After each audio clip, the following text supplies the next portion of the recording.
All right, Disruptive Technology session number 8. Hello, everybody. I'm Larry, and joining me so far is Trish, and she's given me the reins for this today's show. And I think what I'm going to talk about is stick to the topic of disruptive technology. And I'm going to share something that's a bit of a secret with with everybody today. As you might, if you've been listening to these hangouts, you might already know that we've been having an issue with a certain switch that is part of our solar heat collector and electrocron, our invention with King Sunshine Solar Systems. So over the past year, I would say we have been trying all these different snap switches for an application. And what it is this snap switch has to be able to withstand a very harsh environment, which includes brake fluid and intense sunlight and heat that's provided by the sun. So we have tried encapsulating the switch with several different types of material. And after about 4 hours of doing a little more research, I've discovered that I'm quite certain, I'm almost 99.9% certain, that the switch I'm looking for does not exist. And so, voila, we have another bit of intellectual property being put on our plate now. And so I've been in contact with several manufacturers of, they're called hermetically sealed switches. And these switches are generally used in the aerospace industry. And so for us, we're not using anything in the aerospace industry, but it's almost like when you're working with the sun and solar, you heard about solar panels, it's almost like we are in outer space in a certain way, since the energy that we're all working with this disruptive technology is pretty much based on the sun's power. And where's the sun located? Outer space. So here we go. This switch that I've been working with, we've tried several different types, has kept failing and failing and failing. And that's why I think it was earlier this week I discovered that what has to happen is this switch has to be hermetically sealed, as they do with the old quotes with the fingers. I rarely do that, but hey, I'm on a hangout.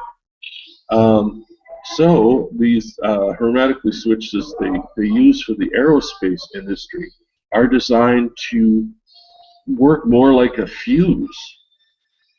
So when I think they use them in jet engines and areas where there is a lot of intense heat, possibly in the jet fuel, I'm not sure. But what these switches that they use in the aerospace industry are all designed to snap open when they hit a certain temperature.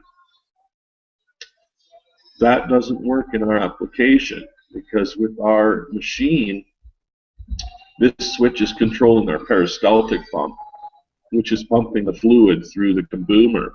And if you've seen the video of the basics description on our website at kingtriples.ca, you'll see what the peristaltic pump is actually designed to do.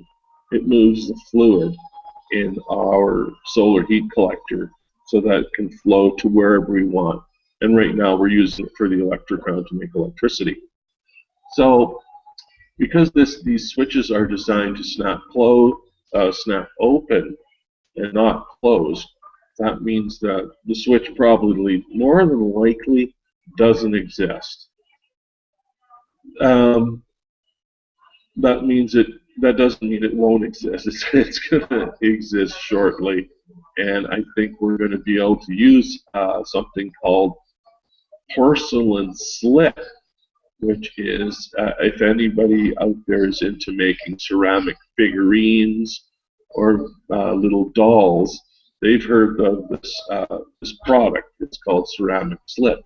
And what ceramic slip is, it's actually a type of clay, and they use it in pottery.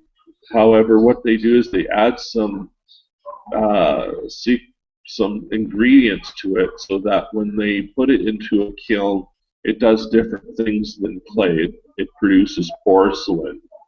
And I just learned today that porcelain and ceramic are all from the clay family. And they usually, the people refer to them mainly as ceramic products. So porcelain, being a great insulator, is going to work for encapsulating the switch. Now, if there's anyone on this Google Hangout that is an electrical engineer or has an engineering background, it would be really terrific if you log back into the Google and actually join the Hangout today. Because I think what we're going to be talking about a lot more is a lot of the engineering issues with disruptive technology. Generally, when there's a disruptive, not destructive, a disruptive technology that comes onto the market, there's usually engineering issues involved with that. So, with this switch that we're talking about today, I think with the porcelain, if we can, or when we encapsulate it with porcelain, we're going to be safe having a good seal so that our nasty fluid is not going to be able to leak into the switch and cause the problems that we've experienced over the past 12 months. And this is, as you may well already know, the last remaining piece of the puzzle of the solar heat collector and electric ground that we've been working on for about 7 years now. So we're very close to bringing this to the market. And it's another, like I say, another new disruptive technology similar to solar panels, but not even, there's nothing really comparable to solar panels. Anyways, the nice thing about ceramics, if you're an electrical engineer, or even if you're not, generally people, when they look at a telephone pole and they see the wires for the electricity on the telephone pole, they're sitting on these little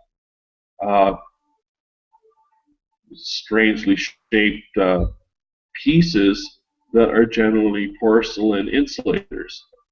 And the reason why they use the insulators on these high power lines is because the insulators do not conduct electricity, which means that they don't allow the electricity of the power line to enter the structure, whether it's a pole or some of the more metal design supports for high power lines.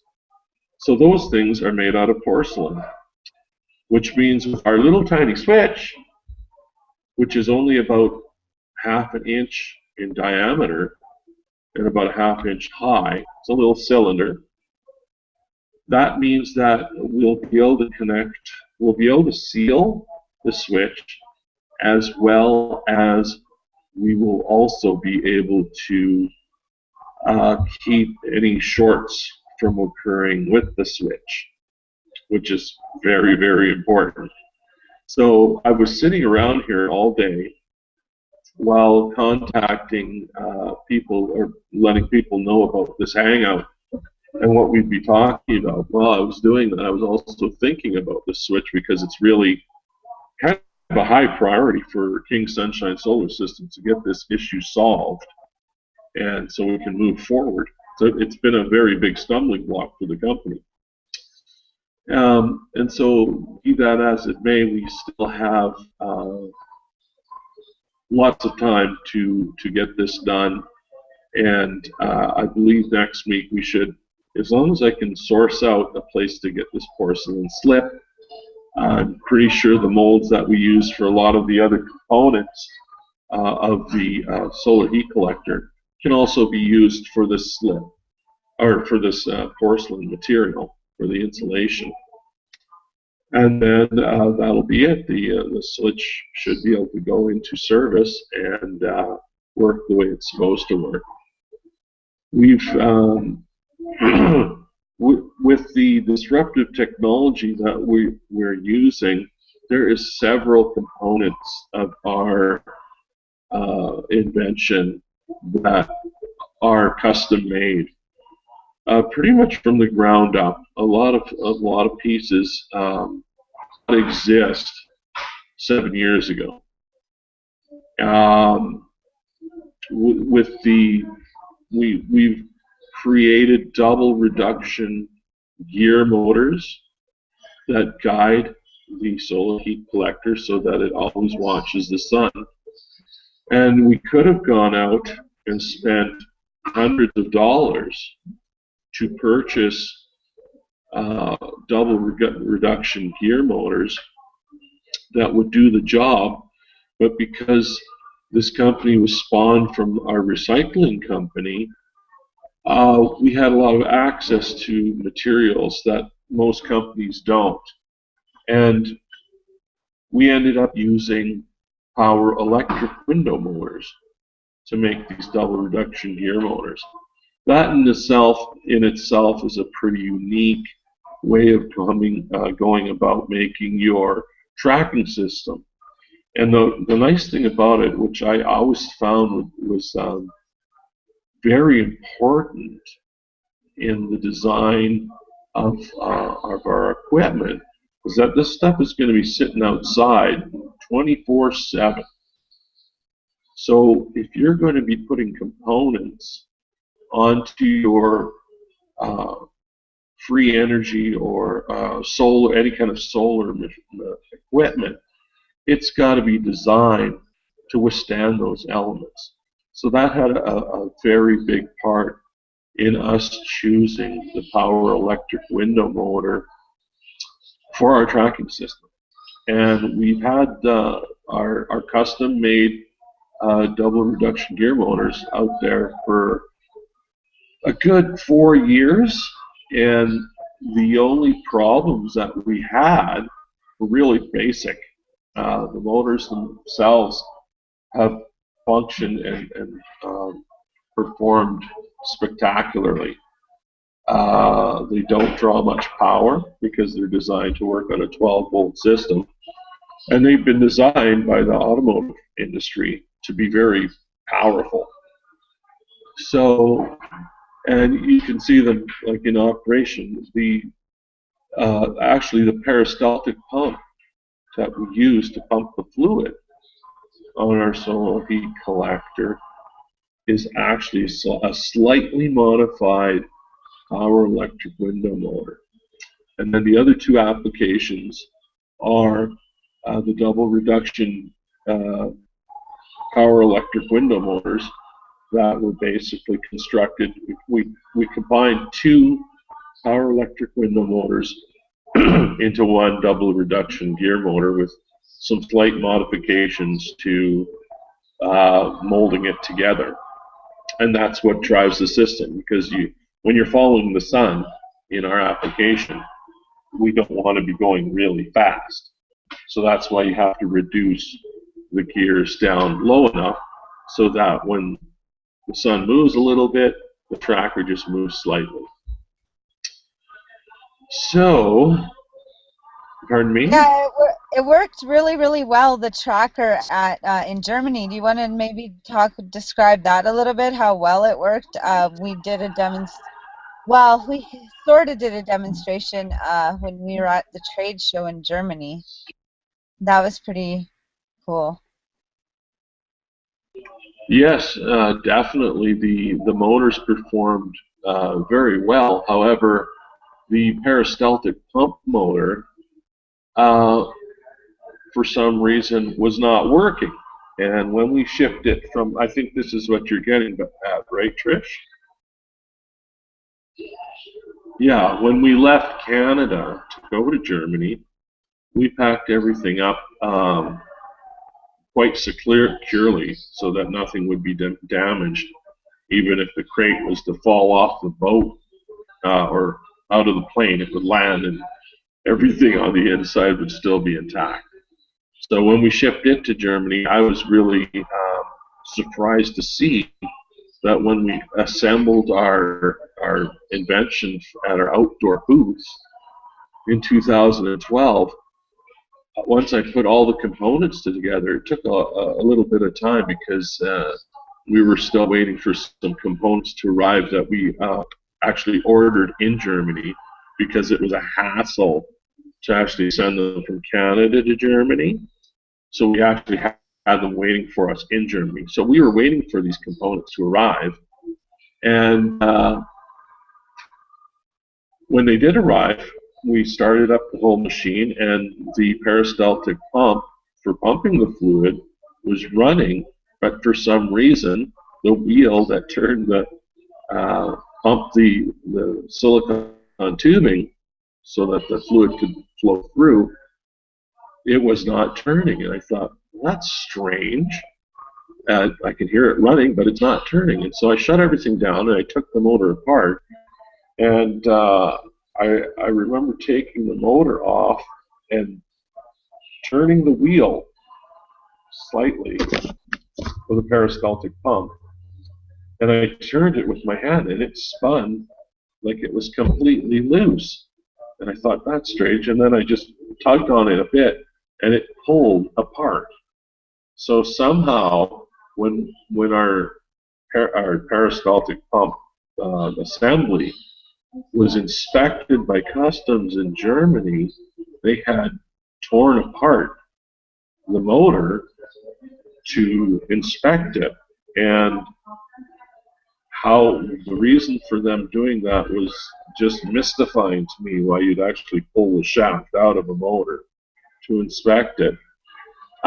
There was a lot of other things that were damaged in shipping, or not in shipping, but by inspection of the customs officials in Germany.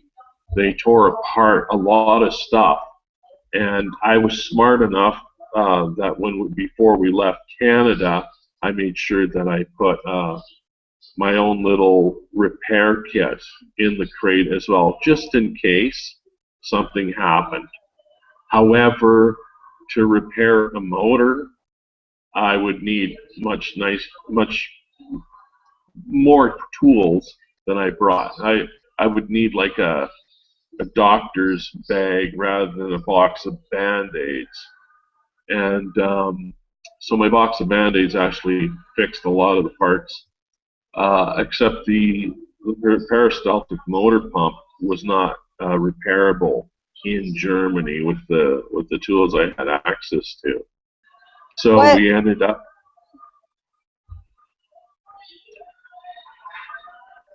Pardon me? What I was actually getting at was how well the tracking system worked in Germany. Some people in Germany were kind of marveling watching the thing, and they were listening to it, and they could see it moving barely. It was pretty what's the word? Oh, anticlimactic. Remember that? Oh, right. I remember. Yeah, the tracking system worked really well, and I can remember we had some clouds on one of the days that we were actually displaying. There was one day I remember we had a lot of clouds, and the tracking system that we use comes from a company in Denver, Colorado, in the United States, called HelioTrack. And their electronics is what guides our machine. It tells the motors to turn on and turn off. And they also provide the electric eye, which you see in the video. And it worked really, really well. Good equipment. However, I had not set the mechanism. It's called dead reckoning. And what it does is it tells the motors to keep following the sun in case a cloud will come across and block the sunlight. The electronics is smart enough to tell the machine to keep going. So while this was happening, I think I was talking to someone at the one of the spectators at the show, one of the attendees, and I wasn't paying attention to what was going on behind me with the solar tracker, the solar heat collector. And the sun finally came out from behind the clouds, and I thought, well, I better get back to work. And I turned around and I looked, and the solar heat collector had lost the sun completely and was almost facing backwards, which I thought was pretty funny. But the tracking system was telling it to do that, and it did it without a problem.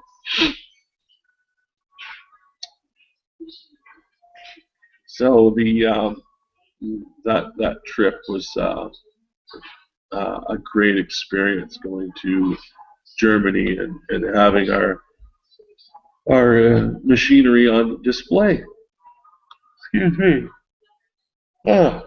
And if you're actually watching this in another country in Asia, in that area of the globe, it's 10:30 right here in the evening. It's been a long day, so I'm a little bit tired because I spent the whole day pretty much working on the switch, as well as contacting people for the hangout.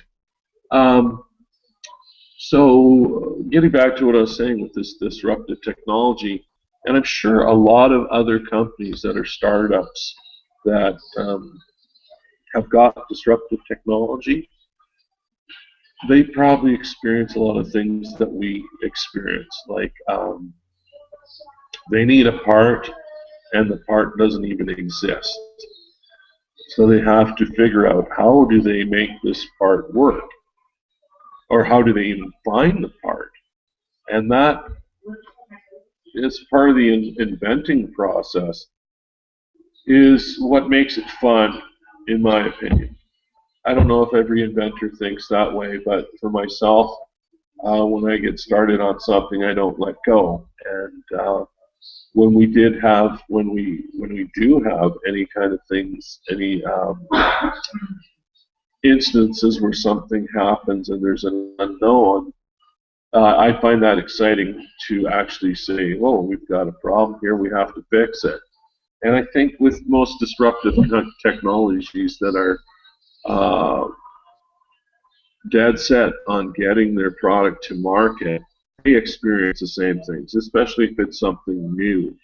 And so this entire Google Hangout is really to attract inventors and business people that are in the same boat we are when coming out with the new disruptive technology, to actually be able to share thoughts and ideas and help solve problems with the development of their product. And that can cover several different issues.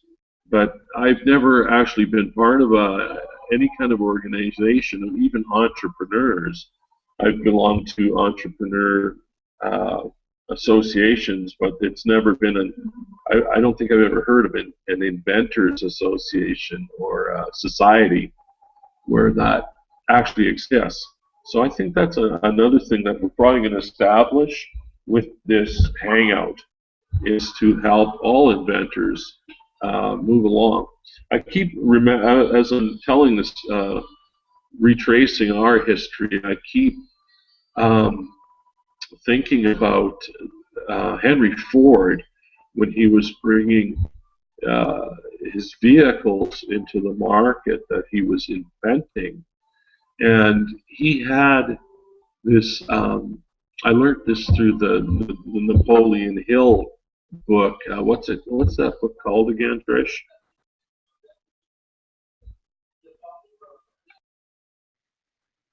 There's a bunch of them. I'm not sure which one you're referring to. There's a whole bunch of different ones. But I've been, you were really excited earlier when we were talking about the littlest thing and how small of a part that the switch is. And you were really, really enthusiastic, and you were expressing your ideas about someone had explained to you how in a patent that's such a good uh, important thing. Oh, very much so. Yeah, you Uh, were super excited about that. yes, with any disruptive technology, when you my first experience that I had with applying for patent 20 years ago, I did all that through a patent attorney, and I can remember clearly sitting down with the patent attorney, and he virtually dissected the invention that I had created, and he told me, Larry, what you have to do here is get down to the basics, almost put your invention underneath a microscope and find out the exact little detail that makes this invention unique. And believe it or not, with that patent in itself, it came down to a microscopic analysis of the surface of plastic that was being repaired, where they showed under a microscope what the surface looked like and how the molecules of plastic were actually bonding to that surface. So it doesn't get much smaller than that.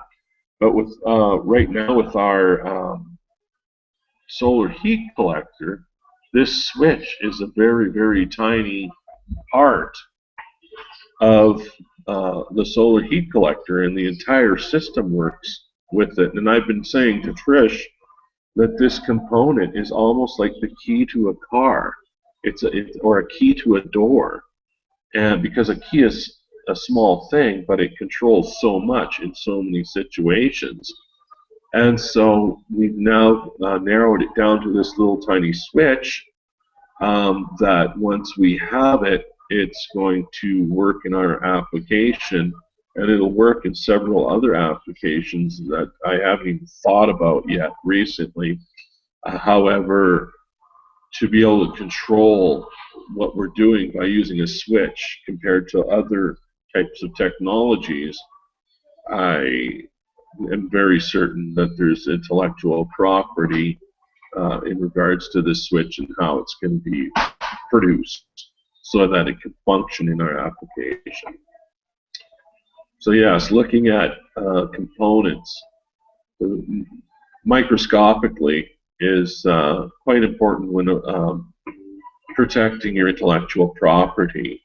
And if you are an inventor, if you belong to a company that is involved with that, you haven't experienced working with patents yet, it's something that you should focus on with any disruptive technology. If there's something unique that you're doing, make sure you protect it. And try to look at it put it under a microscope, put what you're doing under a microscope, and really get down to the nitty-gritty of what makes your product unique and what makes it work.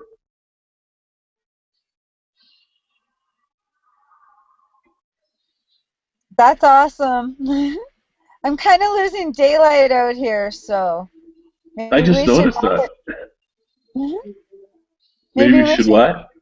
maybe we should wrap it up a little bit earlier. Or what else did you have to say about the switch and um, the people that you were contacting, maybe to invite, and what kind of other disruptive technologies that you've seen that are maybe starting up, or if you're finding anything on that front? Oh, there's several different disruptive technologies, especially in IT. We can see you still pretty good, so you're not in the total shadows yet. But the different types of technology that I'm actually finding, it's not so much specific as what we've got and that we're discussing on this hangout, because I think what we're doing is truly unique, discussing intellectual property live on a hangout for everybody who's interested to actually be able to watch. That's pretty rare. And that's the point of this hangout, is that we're also at the same time of discussing our technology. We're in the process of putting together our mastermind for our company to help our company move forward, which is very important to have. And so the companies that I talked to today, that I've been researching on the internet, uh, they're all pretty much in different support areas for disruptive technology. So there are individuals that have certain skills, know certain people, and I guess the reason for what they do are very much in line with disruptive technology. So some of them are in the venture capitalist business. Some of them belong to engineering companies.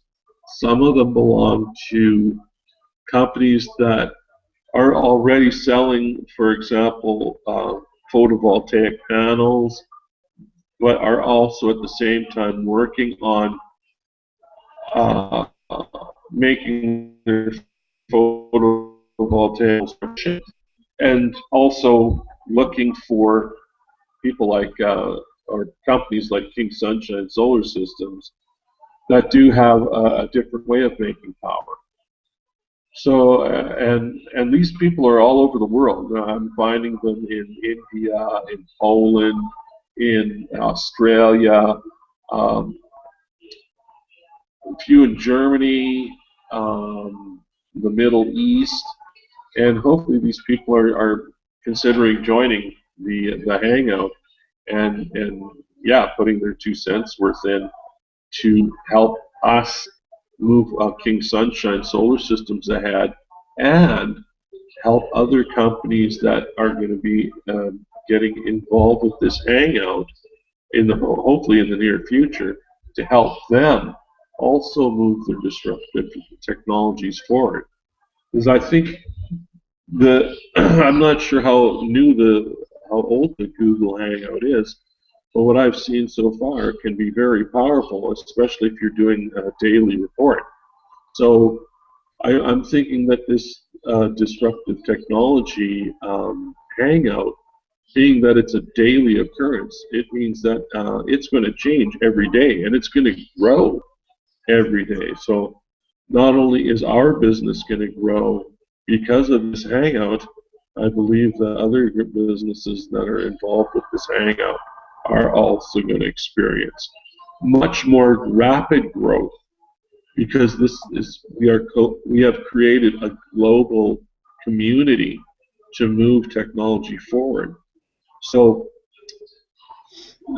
if the United States and Canada aren't readily involved with a lot of disruptive technology in regarding energy because of their reliance on hydrocarbons, uh, that doesn't mean the rest of the world isn't. And Hey, so, hey. I'm as reliant on hydrocarbons as anyone, so we just have to stop burning them. They're great to use in all the awesome materials that we have that can be recycled over and over again, but the problem is when we burn those, they're gone forever and they pollute everything. So yeah, definitely excited about putting a dent in some of the uh, smogginess that's going out into the air. And in Canada, we're kind of sparsely populated, so we don't experience it to the degree of other places.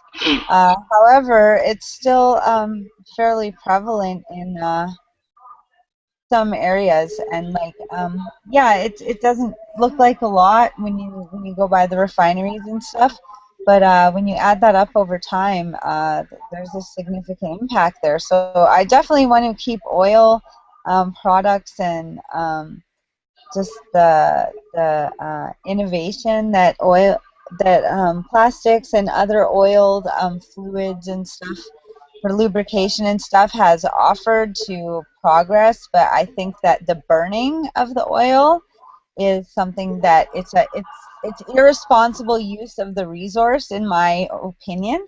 So I just am super excited to meet other people that have ideas for solutions to actually, it's kind of interesting because when I first met Larry, he was actually working on wind power and trying to use the wind as a way to solve this same problem. And the technology out there couldn't really catch up, and still hasn't been able to catch up with Larry's ideas for wind generation. So we kind of moved into this solar technology. So wind is another disruptive technology. And anyway, it's super exciting to be able to have a platform where we can all share ideas, and other people can hopefully get some good advice from us, and we can get good advice from them, and we can create a supportive community where we all move forward with our problem-solving disruptive technology. So with that being said, I'll give it over to you, Larry. Yeah, I think that's such an important point that you just made about the burning of materials for fuel. The Earth is literally the largest solar panel there is, and the sun is burning all the time. And 24/7 it's burning. It's a great thing that the sun is not part of our atmosphere, because I think we'd all be toast. Um, the burning of materials to provide any type of energy that we consume or that we use, I really think is a bad idea. As we speak on this global hangout, we're dealing with an air quality issue where we live right now because of the forest fires that are burning right now in the Northwest Territories. I'm not saying that global warming or greenhouse gases play any kind of part in this forest fire. However, forest fires burning aren't really helping the greenhouse gas or the um, global warming situation. So and who knows, they haven't really talked about too much about what caused this forest fire. I haven't heard anything about it. However, when they mentioned the location being the Northwest Territories, that's also where the main part of a lot of the oil and gas industry is for this country. So your point of not burning any type of material in order to provide power is such a great idea. And they refer to this, I believe the correct term is clean tech, rather than renewable energy, because renewable energy can also mean some things that you burn. But I really think it's important for us to stop burning stuff, and which is, that's a real switch from the way we've been doing things for over the past century. But I firmly believe that it's important to stop that, because even if you look at China, I don't even think 50 years ago they were using any kind of vehicles that were burning vehicles. I remember as a kid, anything that I saw about China, all I saw was a lot of people walking and a lot of people on bicycles, and their air was clean. It was clear air. And now anything that I see regarding China on any kind of news footage, their air pollution looks very similar to the way California's air pollution looked probably back in the 70s. And I remember it being pretty bad in the 70s growing up, that California's air quality was pretty bad. And that's why the EPA has initiated so many uh, emission control standards for the state of California. And so it was almost like a real crash course in environmental protection that the Chinese have gone through.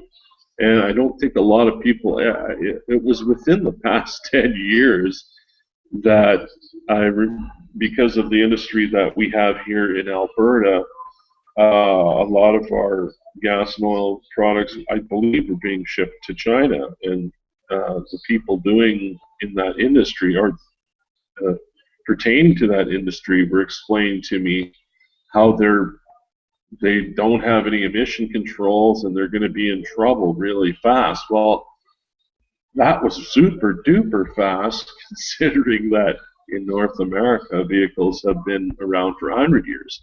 So in less than, I think it was in less than 20 years, they went from having clean, or less than 50 Yeah. years, they went from having clean air to green to, don't go outside because you're going to choke. And well, that's because of the population. Like, it's so much more densely populated there when they got all those people driving cars compared to California. Like, California is a lot more populated than we are, but there it's crazy. But it definitely proves a point. And I really respect the Asian countries on how quickly they've realized the problem. Well, probably because they couldn't breathe, and have already initiated power sources that do not burn anything to create energy, like the solar uh, um, products availability in China has just skyrocketed. They're really on the plan, much the way I feel, America could learn, and North America could really learn a lesson from how quickly China, especially, has made changes in their country about regarding the environment and producing energy that's much cleaner. I can see China's air cleaning up, their air quality cleaning up faster than North America's. I can see that. Yeah, and definitely I am not at all against oil and petroleum products, and but just the burning, yeah, I don't know. It's people are very resistant to change, so Yeah. but it's happening, like, and they really will just have to deal with it, and it's going to be good. It's going to be beneficial for everyone. It's just a lot of times, I don't know. It's all good. It's really just amazing, all of the new things that are happening to make life better for people and just improve the quality of life for everyone everywhere. And so there's so many. Exactly. And I'm really looking forward to growing this hangout because I know there's so many other people out there that are thinking about this stuff, that are focused on solutions, and they're going to come and join us here, and we're all going to be real good friends and learn so much and just be able to have a huge impact globally with the things that we're talking about here, because we just really want to do the right thing. And yeah, I like I stated before, and I stand by this. I love all the plastic products and stuff that I use and recycle. However, the burning of oil, I am not. It is my opinion that the burning of fossil fuels is an irresponsible use of the resource, and I stand by that. So that's my closing thought. How about you, Larry? I agree 100% the burning of any type of material for sustainability is not a good idea. There is alternative ways of storing the sun's heat throughout the night that we are going to bring to market, and we're going to show people how to do it.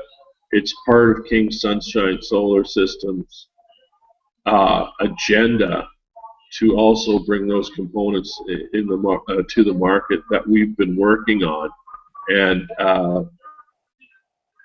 designing these components that are going to store heat energy a lot easier and a lot less expensively than the current technologies available for people. And so it's all part of our future, and we're definitely going to share that with the rest of the world. So yeah, on that note, stop burning stuff and use the sun during the day as much as you can. And yeah, I guess we'll see everybody tomorrow evening at the same time. And I'm not sure what tomorrow's topic's going to be. Hopefully we're going to have some guests join us, and we should be able to establish that topic. I'm pretty sure it's going to be about disruptive technologies, and hopefully have a few experts to help us out.